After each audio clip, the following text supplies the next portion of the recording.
In the year 69 AD, the Roman Empire experienced something utterly insane. In just 12 months, 4 different people took the world's most powerful throne. The most prestigious position on the planet suddenly became the deadliest. Sounds like the plot of a bloody HBO series, right? But this was the harsh, everyday reality of Rome.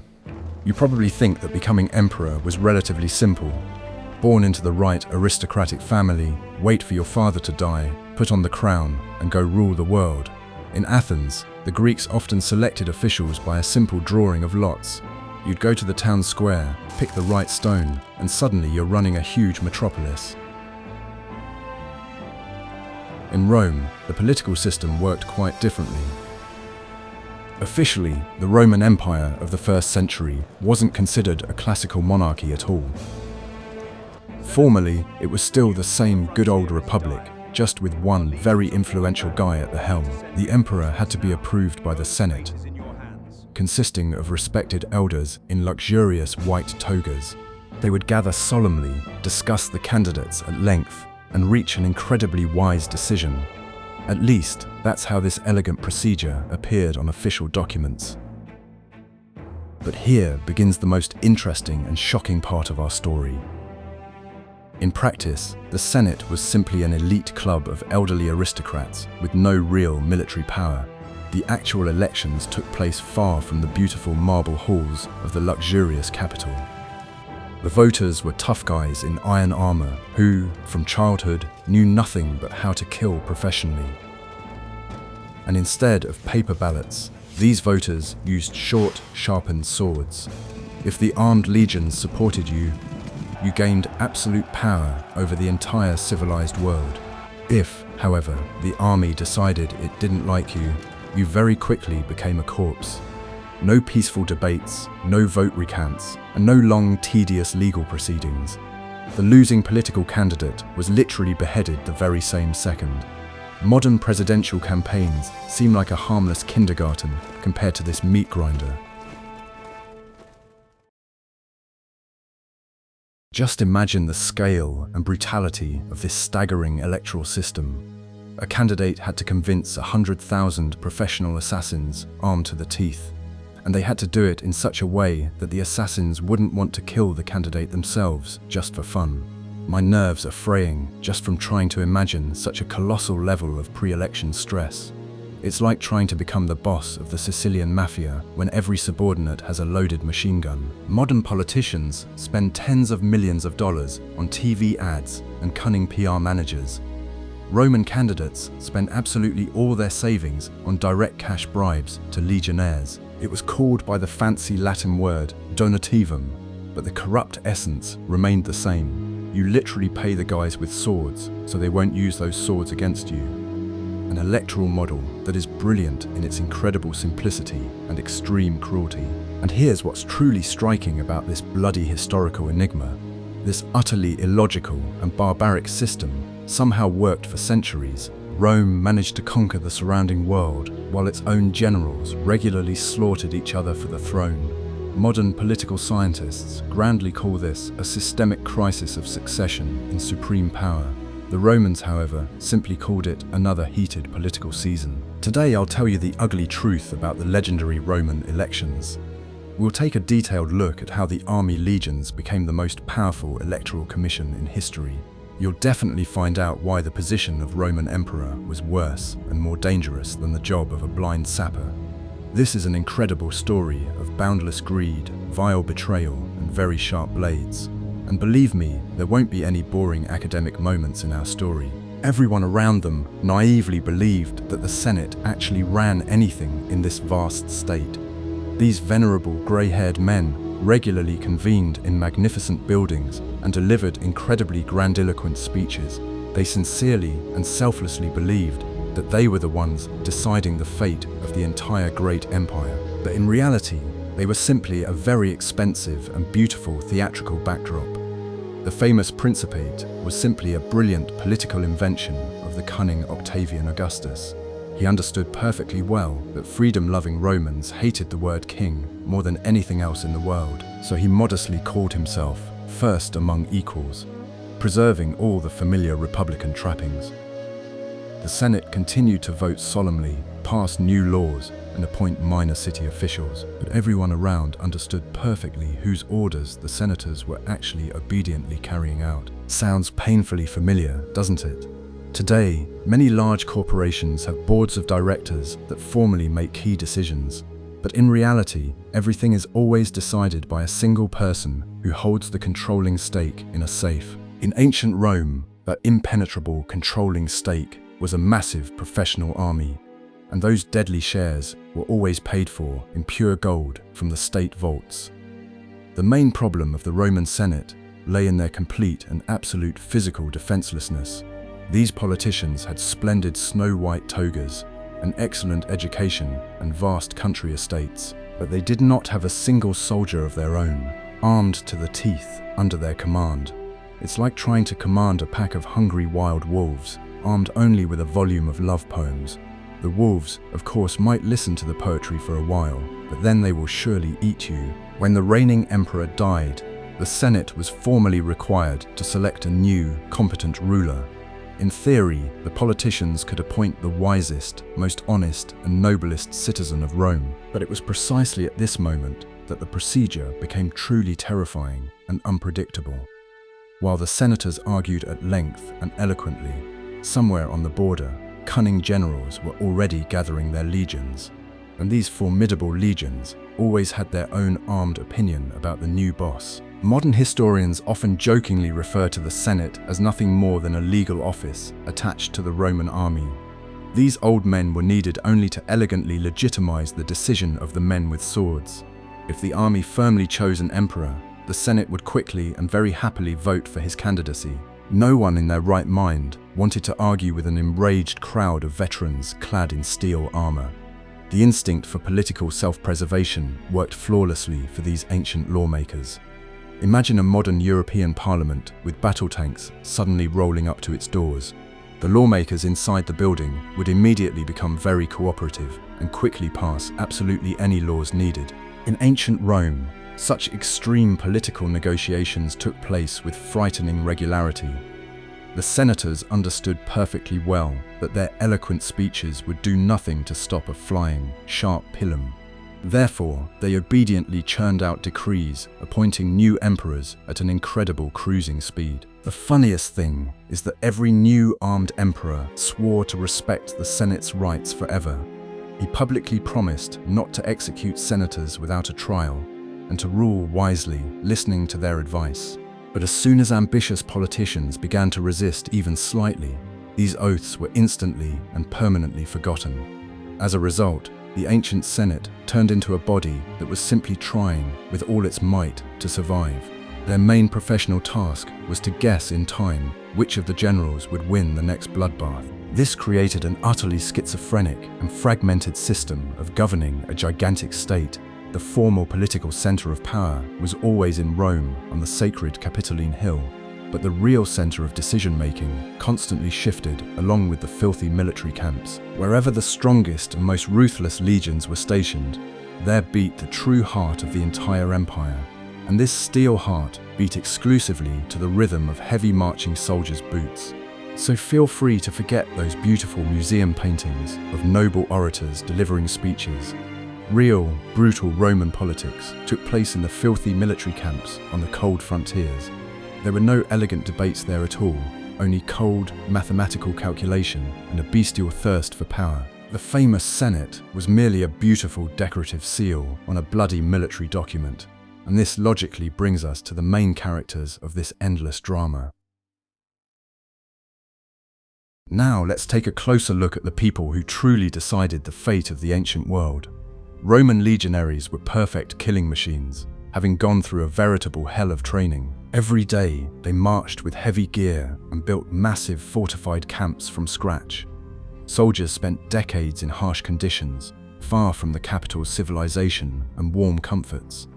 They devoted their entire youth to endless military campaigns across wild barbarian lands. These men understood only brute force, harsh discipline, and the clink of gold coins. Life on the ever-shifting frontier made them incredibly tough and utterly pragmatic men. They had absolutely no interest in lofty philosophical debates or the subtle political intrigues of the distant capital, and it was in their calloused hands that the crown of humanity's greatest empire constantly rested. All the real power of the vast state rested solely on their sharp swords. Why then did a mere army come to hold such absolute and unchecked political power? Because the Roman state once made a single, colossal, and fateful systemic mistake. The authorities officially permitted the recruitment of the destitute, those without a penny to their name, into the ranks. Previously, Rome had been defended by wealthy landowners who had a home to return to after a long war. But the new conscripts viewed military service solely as their only means of earning a living. Thus, they created a professional army that was financially dependent not on the state, but on a specific general. It was the commander who paid them a regular salary from his personal campaign funds. He had also solemnly promised to grant each veteran a plot of good land upon their honorable retirement. Most importantly, the commander always generously distributed among his men the spoils plundered from conquered cities. The state simply chose to step aside from addressing the basic financial needs of its own defenders. As a result, the soldiers were fanatically loyal to their commander, not to some abstract senate in distant Rome. For years, they had seen only their general by their side, sharing all the hardships and deprivations with them. To the legionnaires, the capital's politicians in their fine white togas seemed like strangers and utterly useless people. It is as if modern soldiers received their official paychecks personally from their division commander. Obviously, they would unquestioningly follow only his personal orders in any situation. They would follow him anywhere, even if he decided to seize his country's capital by force. Unconditional loyalty was bought with large sums of money and sustained by the promises of a strong leader. Roman commanders quickly realized that their loyal legions were the perfect political bargaining chip. Why spend years building a career in Rome when you could simply march into the city with an army? Julius Caesar's famous crossing of the Rubicon became the most striking example of such brazen tactics.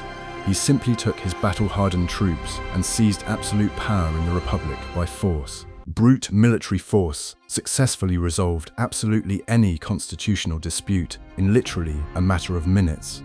No old laws or ancient, noble traditions could stop the marching iron columns of veterans. The opposition fell silent forever when it saw thousands of armed legionnaires in the narrow streets of the capital. But the ordinary legionnaires were by no means naive or foolish simpletons. They fully understood their immense value to the generals and knew how to bargain hard. The army quickly realized that it was now the one appointing the supreme rulers of the vast ancient world. The soldiers learned to masterfully exploit this unique position for their own personal gain. If an ambitious general wanted to become emperor, he had to pay each of his soldiers generously. It was a veritable armed racket on an incredible national scale. Want to wear a purple toga in style? Open your wallet and pay your stern armored voters. No candidate could peacefully ascend the throne without making massive monetary gifts to his troops. Just think about the insane financial scale of these mandatory pre-election payments. A single donation could easily equal a soldier's standard pay for several years of hard service. Sometimes, to make such massive payments, contenders for the throne had to completely empty the entire state treasury. Legionnaires literally became rich overnight, simply by backing the right guy at the right time. With this massive sum, many veterans could immediately buy themselves an estate and provide for their families for life. Modern political promises to slightly increase pensions look pitiful and laughable by comparison. The Romans always preferred hard cash here and now, without any complicated economic programs. And what happened if a candidate suddenly refused to pay or started being downright stingy? The free political market quickly resolved this vexing problem in the most radical way possible. There was even a historical instance when the Imperial Guard held an open auction to sell the throne. Power then went to the person who offered the highest cash bid to each soldier. Disappointed soldiers would simply kill the stingy ruler and immediately seek out a more generous sponsor. It was the most effective and fastest consumer protection system in human history. If you failed to fulfill your campaign promise, you'd instantly get a sharp gladius right in the stomach. No one was going to wait for the next official election or file long, tedious complaints in court. My mind is blown by just how cynical and mundane this all was. Imagine if the Secret Service killed the president because he held up their quarterly bonus. Or if the capital's generals launched a bloody mutiny over the simple cancellation of preferential mortgages for officers. For Rome, this was an absolutely ordinary, everyday situation that surprised absolutely no one. The legions had turned into an independent armed corporation that openly traded in supreme power, and they held a complete, unshakable monopoly on physical violence within the state. Any civil official or senator was utterly powerless against an organized mob of trained fighters. Of course, such a mad system inevitably led to catastrophic civil wars. Various military factions across vast territories were constantly engaged in fierce competition for influence. Legions in cold Britain could easily proclaim their commander the new legitimate emperor. At the very same time, Syrian legions were happily declaring their own boss emperor. This created an extremely awkward legal situation that had to be resolved on the blood-soaked battlefield. There were terrible times when several rival rulers were replaced in a single year. Voters simply killed each other with reckless abandon until only one victor remained alive. As a result, the vast empire regularly and methodically destroyed itself from within. Instead of defending the borders, Rome's finest troops were actively slaughtering their own comrades in arms. The country was losing its most experienced, strongest, and most talented defenders en masse in senseless internecine strife. The barbarian neighbors watched this grand spectacle with great astonishment and genuine joy. They calmly crossed the empty borders and plundered the wealthy Roman cities with impunity. The barbarians could not understand at all why the foolish Romans were doing their hard work for them. But such was the terrible price of this strange system for selecting the supreme national leader. Being a successful general in such a situation was an incredibly nerve-wracking and stressful job. The commander was always under enormous pressure from his own armed and greedy men. Sometimes you didn't even want to become emperor, but the aggressive soldiers simply forced you to. If you refused to lead them to Rome for the bounty, they could kill you right there in your tent. Your own authority meant nothing if you stood in the way of your army making easy money. The choice was slim: become a traitor to your homeland or die on the spot at the hands of your own subordinates. Most commanders predictably and quickly chose the first, safer option for themselves. But if the ordinary border legions were a problem, the Praetorians were a real nightmare. The Praetorian Guard were the emperor's elite bodyguards, permanently stationed right in Rome. For a long time, they were the only legal armed force in the capital, which gave them an incredible advantage. These tough guys quickly realized that they literally held the emperor by the beard. It was they who completely controlled physical access to the most powerful man on the planet. Originally, Octavian Augustus created them exclusively for his personal protection against political assassination attempts. They were the true elite of the elite, receiving triple pay and the best conditions of service. But the cunning guards quickly caught on. Why protect the boss when that very boss could be easily manipulated? The Praetorians turned into a veritable mafia faction within the vast state apparatus. They began deposing and appointing Roman emperors with frightening and bloody regularity. The mad Caligula was killed by a tribune of the Praetorian Guard after prolonged and brutal torment.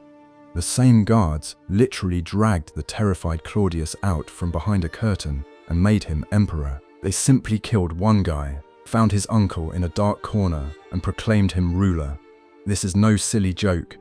A great empire gained a leader thanks to a chance discovery behind the curtains. Modern Hollywood screenwriters would bitterly envy such an absurd yet entirely real plot twist. Claudius, being a very intelligent man, immediately understood the new rules of this dangerous game. He became the first to officially pay the Praetorians a huge monetary donation for his sudden appointment. From that historic moment on, the fee was strictly set and there was no turning back. The elite guard turned into the most expensive and capricious agency for elite employment. If you wanted the throne, you had to pay the Praetorians enough so they could buy themselves luxurious villas. The climax of this political madness came unexpectedly in 193 CE. The Praetorians brutally murdered Emperor Pertinax, because he had tried to impose discipline and cut costs. After that, they didn't even bother looking for a new leader among the generals or respected senators. They simply went out onto the ramparts of their camp and announced a public auction. The Roman Empire, the greatest state of antiquity, was simply put up for sale like an old sofa. Two incredibly wealthy Romans, Didius Julianus and Titus Flavius Sulpicianus, began bidding feverishly. They shouted over one another, offering the greedy soldiers more and more silver sesterces. In the end, Didius Julianus promised each guard an absolutely astronomical and unimaginable sum. The Praetorians joyfully shook hands, opened the gates, and let in the new, lucky owner of the empire. It was, perhaps, the most expensive, absurd, and foolish purchase in the entire history of humanity. Just imagine the terrible humiliation the proud citizens of Rome experienced that day. They were suddenly ruled by a man who had literally bought their great country with cash. Today, we loudly condemn corruption when low-level officials take kickbacks for road construction. In ancient Rome, it was perfectly legal to buy an entire empire, along with all its inhabitants. Modern, cunning oligarchs look like mere small-time shopkeepers compared to the ambitious Didius Julianus. But this grand investment had one tiny, yet absolutely fatal flaw. The Praetorians sat imposingly in Rome, but the real military might was always at the borders. The rugged border legions learned of the brazen sale of the empire and were terribly offended. Why were pampered upstarts in the capital raking in a fortune while they sat in the mud without bonuses? Three stern generals simultaneously raised their battle-hardened armies and marched on the capital to restore justice. Didius Julianus remained the proud ruler of the empire for a mere 66 incredibly tense days. When Septimius Severus's rugged legions approached Rome, the Praetorian Guard immediately and cowardly betrayed their master. They quickly killed Julian themselves, hoping to earn the forgiveness of their new, more powerful boss. The financial investment did not pay off, and the hapless investor lost not only a vast fortune, but also his head. Financial and political risks in ancient Rome were truly terminal and left no room for error. This absurd incident proved once and for all that the Praetorian Guard had greatly overestimated its true significance. They could easily terrorize the capital, but they were no match for a real fighting army. The corrupt system was broken for good, and the border legions became the sole source of power. Rome rapidly entered an era where the raw force of the sword became the only law that worked, and this logically led to one of the bloodiest periods in human history. To fully grasp the extent of the catastrophe, let's take a detailed look at the year 69 CE. In official history, this period is proudly referred to as the year of the 4 Roman emperors, although it would be far more accurate to call it the year of absolute bloody chaos and complete military incompetence. At that time, a vast state suddenly found itself without clear and legitimate leadership. The citizens of this vast country watched in horror as the familiar world order rapidly collapsed. In 12 short months, the great empire endured as many terrible upheavals as other nations do not witness for centuries. On the bustling streets of ancient cities, actual combat suddenly broke out between fellow citizens. The economy was rapidly collapsing due to the endless extortions of constantly changing, greedy rulers. And all of this happened solely because the traditional mechanism for the transfer of supreme power had broken down completely and irrevocably. No one believed in the old laws and the wise decisions of the Senate anymore. All this madness began with Nero, that very same extravagant fellow who was madly in love with playing the lyre. He had annoyed everyone so much with his constant cruel antics and absurd theatrical performances that people simply grew tired of him. The first to openly rebel against him were the influential governors of the distant western provinces. They gathered their troops and flatly refused to obey the orders of the mad artist on the throne.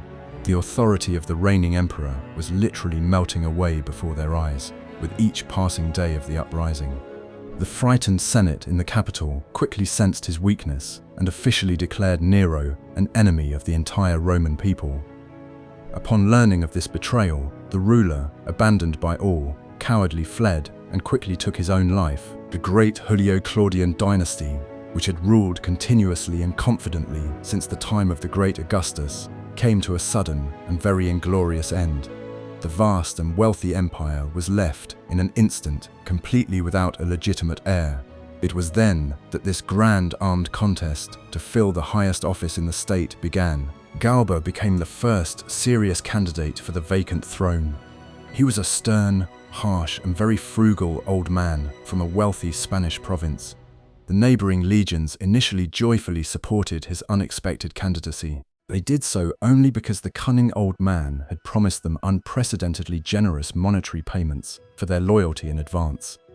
The army was already anticipating immense wealth and a life of plenty under the new, generous leader. But after his triumphant rise to power, Galba suddenly decided to impose the strictest possible austerity measures on the depleted state budget. He proudly declared to the outraged soldiers that the Roman army should be recruited out of patriotism, not bought with vast sums of money. The old man sincerely believed that he could control the greedy troops with nothing but strict, old-fashioned discipline. It was the most fatal and absurd financial mistake in the entire history of ancient state governance. The naive ruler completely failed to understand the new, brutal rules of the political game. The legionnaires and the incredibly greedy Praetorian Guard in the capital did not appreciate such a progressive macroeconomic approach to their personal incomes at all. They eagerly awaited the promised clinking gold, but received only boring, pompous lectures on civic duty. As a result, the enraged elite guard simply brutally hacked the old man Galba to death right in the crowded Roman forum. His grey head was cut off and mercilessly impaled on a long spear to intimidate any potential rivals. The greedy emperor held on to power for only 7 months, failing completely to meet the inflated financial expectations of his armed voters. The ambitious Otho confidently stepped onto this blood-soaked political stage as the next in line. It was he who cunningly orchestrated the brutal murder of the overly greedy and frugal old man Galba. Otho was quite young, incredibly wealthy, and knew how to appeal to the simple, aggressive mob. Without further ado, he immediately distributed the long-promised sacks of heavy gold coins to the capital's guards.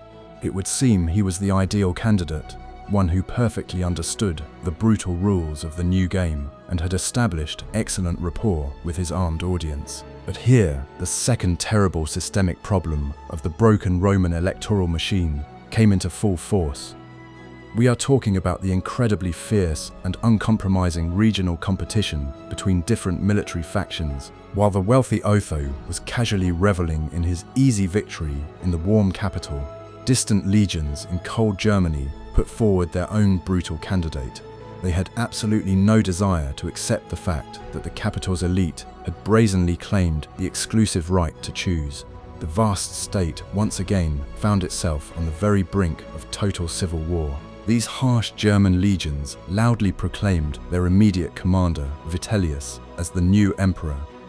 This man was widely known throughout the vast empire as a great lover of delicious and very hearty food. The battle-hardened soldiers reasoned with the utmost simplicity and the utmost cynicism. They genuinely did not understand why the pampered Praetorians of the capital could easily appoint rulers, while the veterans of the frontier were deprived of that right. This massive and vicious army immediately marched directly toward wealthy Italy to prove its political righteousness by force. 2 massive and superbly armed Roman armies clashed in the terrible and merciless Battle of Bedriacum. There, the troops of the self-assured Otho suffered a swift and utterly crushing defeat at the hands of the rugged northern veterans. Realizing the complete and unconditional collapse of his costly election campaign, Otho decided not to continue the senseless slaughter. He acted quite nobly for those harsh times, and quietly took his own life right in his campaign tent. This hapless ruler remained in power for only 3 months, leaving behind after his adventure nothing but mountains of rotting corpses of citizens. After this victory, the portly Vitellius rode into defenseless Rome in a triumphant and incredibly pompous procession. He officially became the 3rd legitimate emperor of this endless and mad year of bloody chaos. The new ruler immediately disbanded the old, unreliable Praetorian Guard and quickly assembled a new personal guard, consisting exclusively of his own loyal soldiers. Vitellius was too naive to think that he was now completely safe and could calmly enjoy his unlimited power. He began throwing incredibly expensive banquets on a regular basis, spending the annual budget of the vast empire in literally a single week. But the well-fed and lazy Vitellius completely forgot about the powerful Eastern legions, which were also eager to have a share in the distribution of state benefits. In the scorching East at that time were the best armies, hardened in heavy combat, under the command of the very intelligent and experienced general Vespasian. These tough soldiers loudly declared that their respected commander was far more worthy of sitting on the golden throne than some pathetic glutton from the capital. And once again, thousands of Romans went en masse to brutally slaughter other Romans just to put their beloved boss in the top seat. The second battle at the same long-suffering Bedriac turned out to be even larger, bloodier, and more brutal than the first. During this terrible clash, the loyal troops of the fat Vitellius were completely and unconditionally defeated. The hapless ruler himself, in a panic, cowardly attempted to hide safely in the huge, empty imperial palace. However, the enraged crowd in the capital quickly found him and dragged him by force out onto the filthy Roman street. His former subjects mocked their recent ruler at length and in the most cruel ways, and ultimately killed him with extreme brutality. Then his mutilated, torn-apart body was dragged directly into the Tiber River with special iron hooks, as if it were the foul-smelling corpse of the most common, vile street criminal. Vitellius barely managed to hold on to his shaky throne for just 8 months, becoming the third high-ranking victim of this horrific, bloody marathon. By the very end of December of that mad year of 69, supreme power finally passed definitively into the strong and reliable hands of the shrewd General Vespasian. He proved to be a sufficiently cunning, experienced, and strong ruler to stop that mad spinning wheel of senseless death once and for all. Vespasian successfully founded the powerful new Flavian ruling dynasty and was able to restore very strict order in the devastated state quite quickly. The legions finally understood their absolute power and never forgot that intoxicating taste. Choosing an emperor with a sharp sword became not just a coincidence, but a full-fledged state tradition of Rome. Reading about all these horrors, a modern, educated person might ask a perfectly logical and simple question. How could a state with such an unstable and bloody system of power survive for hundreds of years at all? After all, any modern corporation with such a barbaric management style would go bankrupt in a couple of months. Investors would flee in terror, and competitors would gleefully and swiftly tear the company to pieces. But Rome didn't just survive. It managed to dominate the entire known ancient world with an iron fist. The answer lies in the astonishing, almost machine-like efficiency of the Roman bureaucracy and local self-government in the provinces. While emperors and generals in the distant capital were busily slitting each other's throats, the empire kept on running. Taxes were collected on time, aqueducts delivered water without interruption, and local courts routinely heard civil disputes. The average farmer in Gaul couldn't have cared less what the latest guy in Rome was called. For him, life went on as usual, governed by strict and incredibly clear Roman laws. This is very similar to modern-day Belgium, which once lived peacefully without a government for nearly 2 years. The European country didn't fall apart because local officials simply knew their daily duties inside and out. In Rome, a powerful administrative apparatus had been built that operated on autopilot, without the slightest involvement of the ruler. Governors of distant provinces simply continued doing their mundane work, completely ignoring the political chaos in the capital. The empire was too vast and too well organized to collapse because of a couple of dead emperors. Moreover, the bloody usurpers themselves had a vital interest in maintaining economic stability in the conquered territories. No one wanted to take power over a completely devastated and impoverished country without a developed infrastructure. The victorious general always strove to restore order as quickly as possible and ensure uninterrupted grain supplies. If the people of Rome began to starve, the new emperor risked losing his head in a matter of days. Therefore, any dictator immediately switched to strong administrator mode right after his bloody military victory, But there is another incredible detail hidden here that completely overturns our understanding of history. The fierce competition for the throne created a kind of Darwinian selection among potential Roman rulers. Candidates who were frankly weak, foolish, or cowardly simply could not physically survive in this brutal meat grinder. To become emperor and hold on to power, one had to possess an iron will and extraordinary intelligence. Only the most dangerous, cunning, and competent predators of their harsh era made it to the very top. Modern political scientists would call this an extreme meritocracy, heavily laced with violence and bloodshed. You couldn't rule peacefully simply because you had a beautiful and ancient lineage. If you were an idiot, a smarter and more determined rival would quickly and ruthlessly eliminate you. Of course, the system sometimes failed, and complete madmen like the sadist Commodus came to power. But in the long run, the empire produced exceptionally strong leaders, capable of easily resolving global crises. Let's recall the famous 5 good emperors who ruled during the golden 2nd century AD. They employed a brilliant scheme. They adopted their successors, choosing the most talented and respected general. No handing over of power to an inexperienced biological son. Only a rigorous professional selection of the best of the best. The legions were absolutely satisfied because they were commanded by a respected veteran, not a pampered boy. And this brilliant system provided Rome with nearly a century of unprecedented peace and economic prosperity. Unfortunately, the philosopher Marcus Aurelius broke this ideal system by passing the throne to his own son. As we all know so well from the movies, this guy turned out to be a complete disappointment for the empire. And as soon as the principle of adoption collapsed, the legions happily took the election process into their own hands once again. In the 3rd century, Rome rapidly entered an era when emperors changed almost every year. Historians have aptly named this terrible time the crisis of the 3rd century, a period of endless military anarchy. During this mad period, soldiers appointed and killed rulers at a dizzying pace. More than 50 men donned the imperial purple over the course of 50 years and met inglorious ends. Some usurpers ruled for only a few weeks before being killed by their own guards or rivals. Supreme power had become so devalued that being an emperor was statistically the most dangerous profession in the world. The chances of survival for an ordinary legionnaire were much higher than those of the commander-in-chief of the entire army. And yet, this strange, brutal, and illogical system left us an indelible historical mark. It convincingly demonstrated that real power always rests on physical force, not on laws. Roman civil institutions were a beautiful facade behind which harsh men with sharp swords hid. This shocking truth about the structure of the Roman Empire forever shatters our illusions about ancient democracy.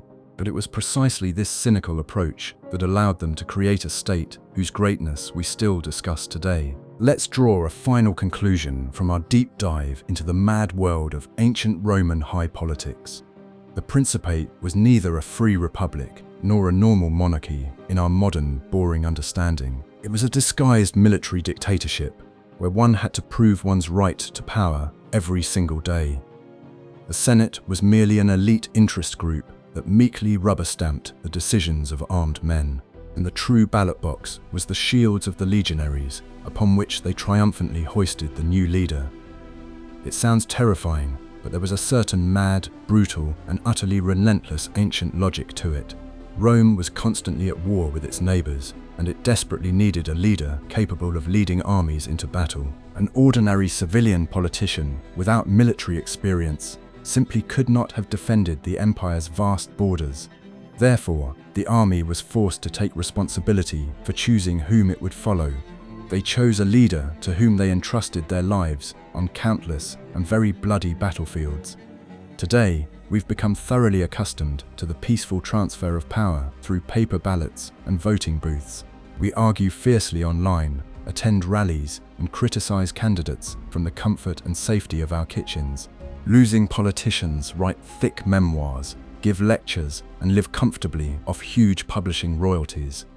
In Rome, a losing candidate didn't write memoirs.